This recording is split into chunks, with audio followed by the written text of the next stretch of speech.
Muy buenos días, compañeros y profesora.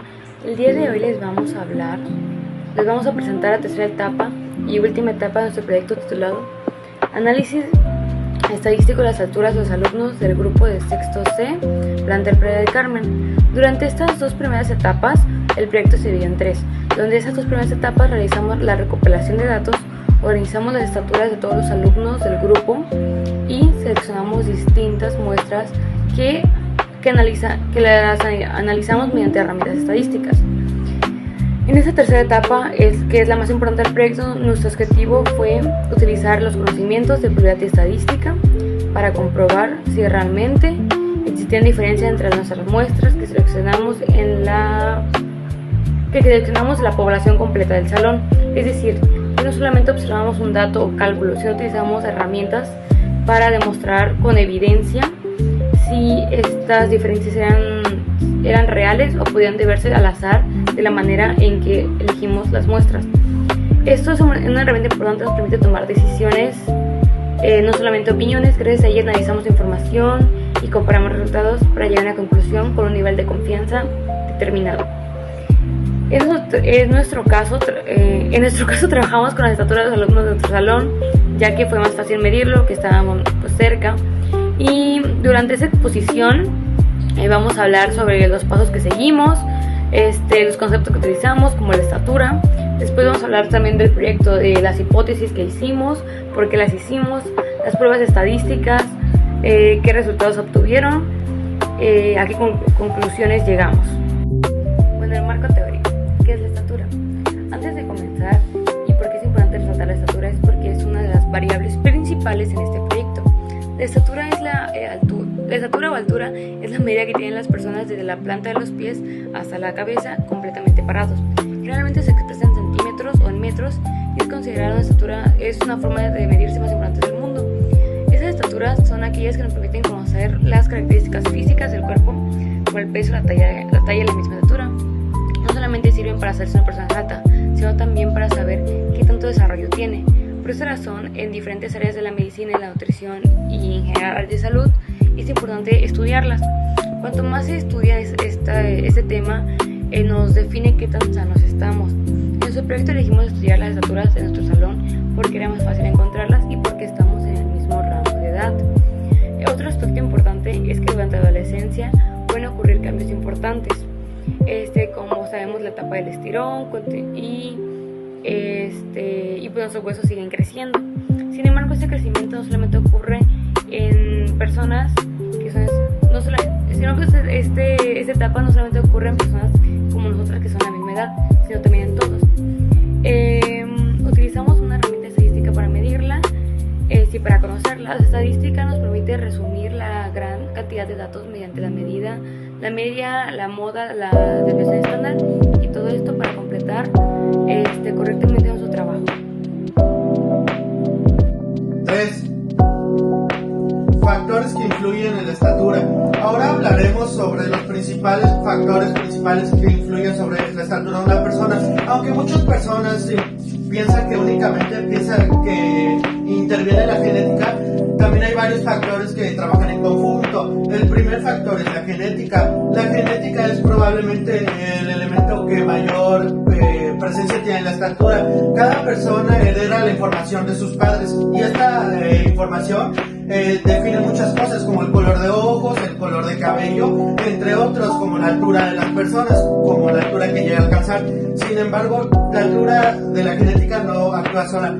Aunque algunos genes de las personas tengan lo mismo, hay otros genes que permiten que incluyan este potencial. El segundo factor es la alimentación. Para que el cuerpo pueda crecer correctamente, necesita recibir suficientes proteínas, minerales, carbohidratos, entre grasas saludables. Por ejemplo, el calcio y el fósforo ayudan al fortalecimiento de los huesos, mientras que la proteína la formación de nuevos tejidos. Cuando un adolescente tiene una alimentación deficiente, durante varios años, su crecimiento se puede ver afectado y su estatura final es menor a la esperada.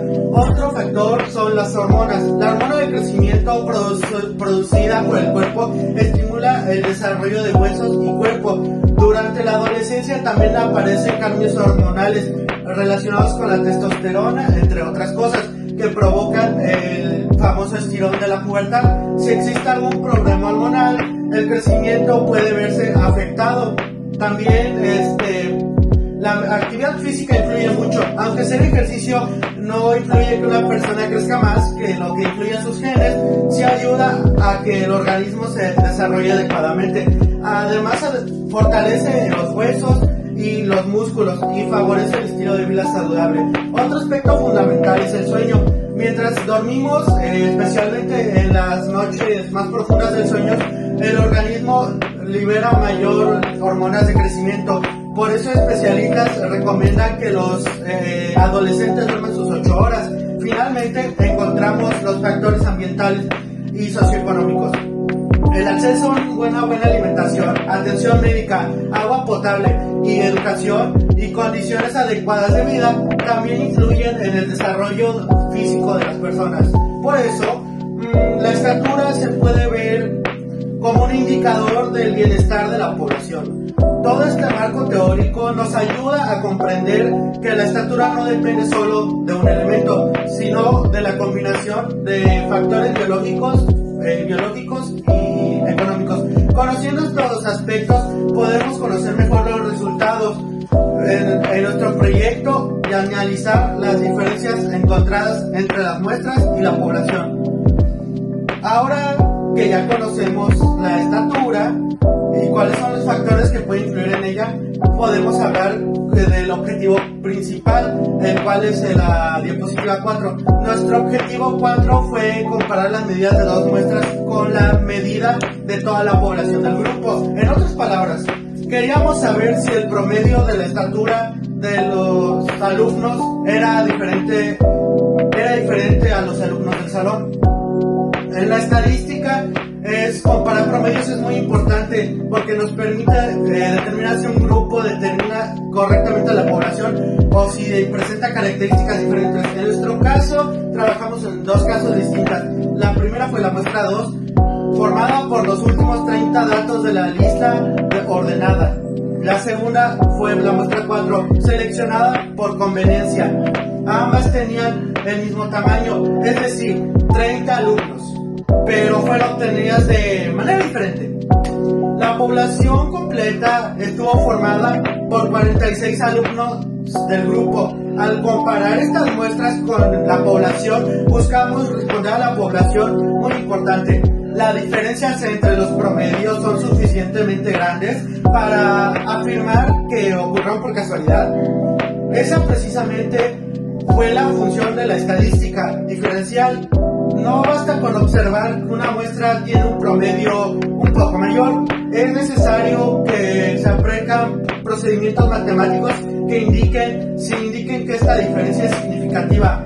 Si únicamente observamos los números, podríamos llegar a conclusiones equivocadas. Por ejemplo, 2 promedios pueden ser diferentes por unas cuantas centésimas, pero esa diferencia puede ser a la variabilidad natural de los datos. Por eso utilizamos pruebas estadísticas, ya que nos permiten tomar decisiones a base de evidencia científica y no únicamente a la observación. En resumen, el objetivo de esta parte del proyecto fue comprobar mediante las herramientas estadísticas y las herramientas encontradas entre la población o si podían explicarse únicamente por azar. Muchas gracias. Los dejo con mi compañero. Ya, corta. 5 hipótesis. Una vez definido el objetivo del proyecto, el siguiente paso fue plantear nuestras hipótesis. Las hipótesis son las afirmaciones que se proponen antes de realizar el análisis estadístico y que posteriormente se aceptan o se rechazan con base a los resultados obtenidos. La primera fue la hipótesis nula, conocida como H0. Esta hipótesis establece que la estatura promedio de las muestras es igual a la estatura promedio de toda la población del grupo. En nuestro proyecto, la media poblacional fue de 1.625 metros. Esto significa que, según la hipótesis nula, cualquier diferencia observada entre las muestras y la población sería únicamente producto del azar y no representaría una diferencia real. Por otro lado, planteamos la hipótesis alternativa, representada como H1. Esta hipótesis afirma que la estatura promedio de las muestras es mayor que la media poblacional. En otras palabras, sospechamos que las muestras seleccionadas presentaban un promedio de estatura superior al promedio general del salón. ¿Okay? Es importante mencionar que una hipótesis no significa que ya conocemos la respuesta. Las hipótesis simplemente representan posibilidades que deben comprobarse utilizando métodos estadísticos. Durante la investigación, nunca debemos decidir únicamente con base a lo que creemos o suponemos. Por eso utilizamos datos reales y cálculos matemáticos para obtener una conclusión objetiva. En este proyecto, nuestra tarea consistió precisamente en reunir evidencia suficiente para determinar cuál de las dos hipótesis era la más concisa en las pruebas. Y los cálculos dicen que las diferencias son objetivos, pero si las diferencias suficientemente grandes desde el punto de vista estadístico, entonces rechazaríamos la hipótesis nula y aceptaríamos la hipótesis alternativa. Este procedimiento es uno de los principios fundamentales del método científico, ya que nos permite tomar decisiones basadas en evidencia y no en cosas personales. Ahora explico la diapositiva 6. ¿Por qué utilizamos la prueba T de Student? Bueno, pues después de plantear la hipótesis, el siguiente paso fue elegir la prueba estadística adecuada. ¿Okay? En esta estadística existen diferentes estadísticas para comparar datos y la elección depende principalmente del tamaño de la muestra y de la información que se demuestra de la población. En nuestro caso utilizamos la prueba T de Student y elegimos esta prueba porque las dos muestras estaban formadas únicamente por 30 datos cada una. Cuando el tamaño de una muestra es relativamente pequeño, la prueba T de Student es una de las herramientas más recomendadas para comparar medias. Además, en este proyecto nos enfocamos principalmente en analizar la media de las muestras y compararlas con la media poblacional. La prueba T nos permitió calcular un estadístico de Puebla, que es un número que indica qué tan grande es la diferencia entre la muestra y la población, considerando que también hay mucha variabilidad entre los datos. ¿Okay? Mientras mayor sea este estadístico, mayor será la evidencia que exista una diferencia real. Sin embargo, ese número por sí solo no nos dice si debemos aceptar o rechazar una hipótesis. Para tomar una decisión, necesitamos compararlo con otro valor muy importante llamado valor crítico. El valor crítico funciona como un punto de referencia. Si el estadístico calculado es menor al valor crítico, significa que la diferencia observada puede deberse al azar y por lo tanto se mantiene la hipótesis nula. ¿Okay? Pero si el estadístico calculado supera el valor crítico, entonces existen suficientes evidencias para rechazar la hipótesis nula y aceptar si existe una diferencia significativa. En nuestro proyecto trabajamos con dos niveles de confianza, 95% y 99%. Un nivel de confianza del 95% significa que existe únicamente un 5% de probabilidad de cometer un error al tomar una decisión, mientras que un nivel de confianza del 99% representa una evidencia todavía más fuerte, ya que la probabilidad de equivocarnos disminuye al 1%. Utilizando estos niveles de confianza hace que nuestras conclusiones sean mucho más confiables y demuestren que los resultados obtenidos tienen un respaldo estadístico. Gracias a la prueba T de Student, pudimos comparar objetivamente las medidas de nuestras muestras con la media poblacional y determinar si las diferencias observadas eran suficientemente grandes para rechazar la hipótesis nula. Y con esto terminamos la parte metodológica de esta tercera parte del proyecto, y a continuación les diré que en la siguiente diapositiva mostraremos que los resultados obtenidos, explicaremos qué significan estos valores desde un punto de vista estadístico, mejor dicho. En la diapositiva 7 podemos ver los resultados obtenidos. Ahora llegamos a una de las partes más importantes del proyecto, que son los resultados obtenidos después de aplicar la prueba estadística. Una vez que recopilamos todos los datos y realizamos los cálculos correspondientes, obtuvimos diferentes medidas estadísticas, tanto de las muestras como de la población. Primero analizamos el tamaño de cada grupo. Las dos muestras estuvieron formadas por 30 alumnos, mientras que la población completa estuvo integrada por 46 alumnos. Posteriormente calculamos la media 0, y es el promedio de estatura de cada grupo. La muestra 2 obtuvo una muestra de 1.167 metros y la muestra 4 obtuvo una media de 1.65 metros, mientras que la población completa presentó una media aproximada de 1.625 metros. A simple vista podemos observar que ambas muestras tienen un promedio mayor a la población, ¿no? Sin embargo, como mencionamos anteriormente, en estadística no basta con observar que algún número sea mayor que otro. Es necesario comprobar si esa diferencia es lo suficientemente grande para considerarla significativa. También calculamos el error estándar. El error estándar nos indica qué tan precisa es la medida de una muestra a representar a la población. Mientras que no sea este valor, mayor será el valor de la fijación. En nuestro proyecto, la muestra 2 tuvo un error estándar del 0.012, mientras que la muestra 4 presentó un error estándar de 0.010. Ambos valores son pequeños realmente, lo que significa que las medidas obtenidas tienen una buena precisión. Después calculamos la desviación estándar.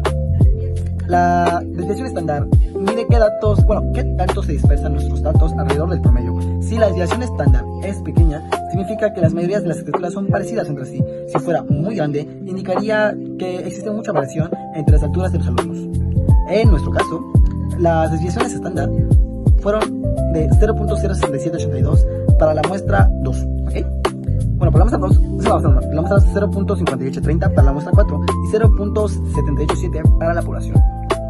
Estos nos muestran que aunque existen diferencias entre las estaturas de los alumnos, la variabilidad no es tan excesiva y los datos representan una distribución relativamente estable. Otro aspecto importante fueron los intervalos de confianza. Los intervalos de confianza representan el rango dentro del cual es probable que se encuentre la verdadera media de la población. Calculamos intervalos tanto con la distribución Z y con la distribución T para niveles de confianza del 95% y del 99%. Estos intervalos sirven para confirmar el comportamiento de la población con un determinado nivel de seguridad y nos ayudan a interpretar mejor los resultados. Sin embargo, el dato más importante fue el estadístico de prueba T, ya que ese valor sé que finalmente nos permitió tomar una decisión sobre la muestra de hipótesis. Muy bien. Ahora mi compañero le explicará la diapositiva 8. Para concluir, este proyecto nos permitió comprobar que la estadística es una herramienta muy útil para analizar información de manera objetiva y tomar decisiones basadas en datos reales. A lo largo de ese trabajo, estudiamos las estructuras de los alumnos del sexto C, organizamos toda la información y seleccionamos 2 muestras y aplicamos diferentes procedimientos estadísticos para compararlas con la población total del grupo. Gracias a este proceso entendimos que cada dato existente existe información importante para que nos ayuda a responder preguntas y para saber si las hipótesis son correctas. Para nuestro desarrollo de nuestro proyecto calculamos la media, el error estándar, la desviación estándar, los intervalos de confianza y realizamos una prueba para determinar si existen diferencias significativas entre las muestras de la población. Después de analizar los resultados, observamos que la muestra 2 obtuvo una media de 1.77 metros y un estadístico de 3.75, mientras que la muestra 4 se centró en una media de 1.65 metros y un estadístico de 2.50. Esos resultados fueron suficientes para rechazar la hipótesis nula y concluir que sí existen diferencias significativas, especialmente en la muestra 2, que fue la que presentó una mayor diferencia a la población total. Además de aprender a identificar cálculos, este perito científico que la estadística no solo existe en las fórmulas, sino que interpretar correctamente los resultados y comprender qué significado tiene. También entendimos que una muestra de investigación requiere organización, precisión y un análisis cuidadoso de la información para evitar a conclusiones equivocadas. Otro aspecto importante fue el trabajo en equipo. Cada integrante colaboró durante las diferentes etapas del proyecto, desde la recopilación y organización de los datos hasta la elaboración de las tablas y cálculos y interpretación de los resultados. Esto nos permitió desarrollar nuestras habilidades como la comunicación, la responsabilidad, la colaboración, además de fortalecer conocimientos en la materia. Consideramos que el objetivo fue completado adecuadamente, ya que logramos